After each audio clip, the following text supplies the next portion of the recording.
Hello mga kabida, ayan, ganito lamang ang ganap naming mag-anak. Maglalakad-lakad kami, papagurin lang namin ng konti yung mga bata, dadali namin sa park. So syempre dito, hindi ka na magbabayad ng entrance, unlike na dadalhin mo siya sa mga indoor playgrounds. Although, sa panahon ngayon ay malamig na talaga. Kailangan laging balot na balot yung mga katawan namin, lalong-lalo na ako dahil hindi ko talaga patanggap ng katawan ko ang sobrang lamig ng panahon.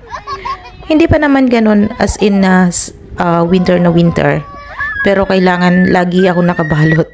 So kailangan ko ring balutin yung mga bata syempre, kasi nga pakiramdam ko sobrang lamig na.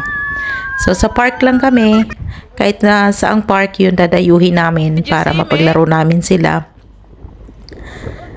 Lumilipas ng isang oras, mga 1 oras, 2 oras, ganyan, ilalabas namin sila para lang malibang.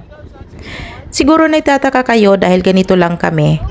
Siyempre dito ang libre, ano ba? Hindi na namin kailangang magbayad. Tapos dito, ang ganda pa, diba?